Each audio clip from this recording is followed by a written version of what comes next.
Good afternoon, ladies and gentlemen, and welcome back to the Grumpy Snail podcast with your host, me, the uncancelable Jonathan Snyder.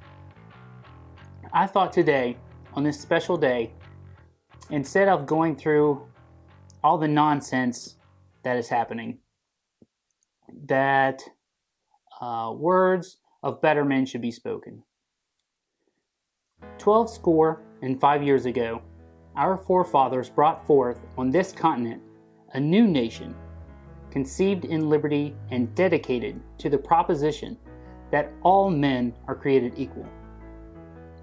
And yet, the same revolutionary beliefs for which our forebears fought and died are still at issue in our nation. The belief that the rights of men come not from the generosity of the state, but from the hand of God, and that countless millions have died just for the sake of us Americans to have a home for liberty. But what constitutes an American? It's not color, nor race, nor religion. It's not the pedigree of his family, nor the place of his birth. It's not the coincidence of his citizenship, nor his social status or his bank account. It's not his trade, nor his profession. An American is one who loves justice and believes in the dignity of men. An American is one who will fight for his freedom and that of his neighbor.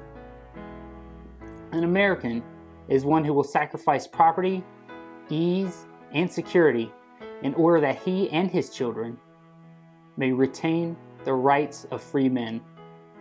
An American is one whose heart is engraved the immortal second sentence of the Declaration of Independence.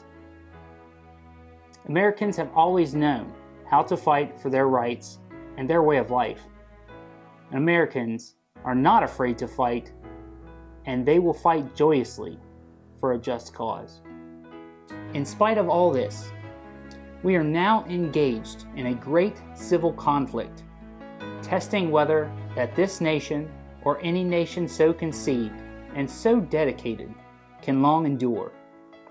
I come before you today on a great battlefield of ideas, and in which some believe that a peaceful divorce is in order. But I say a house divided against itself cannot stand.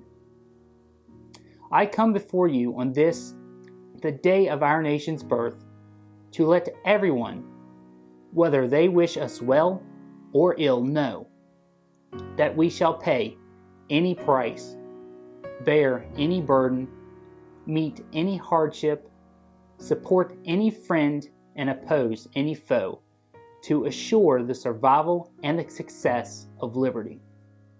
It is for us Americans to be dedicated to the great task remaining before us, that we here highly resolve that those who have fallen in the name of freedom shall not have died in vain, that this nation, under God, shall have a new birth of freedom, always hinged upon the iconic words written down at the birth of this nation.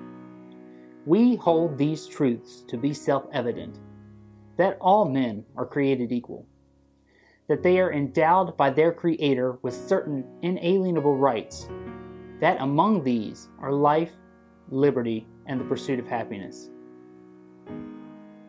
That to secure these rights, governments are instituted among men deriving their just powers from the consent of the governed. That whenever any form of government becomes destructive of those ends, it is the right of the people to alter or to abolish it, and to institute a new government, laying its foundation on such principles, and organizing its powers in such form as to them shall seem most likely to affect their safety and happiness. As we Americans and those across the world celebrate this Independence Day, remember these words. Thank you, ladies and gentlemen. God bless America, and Godspeed.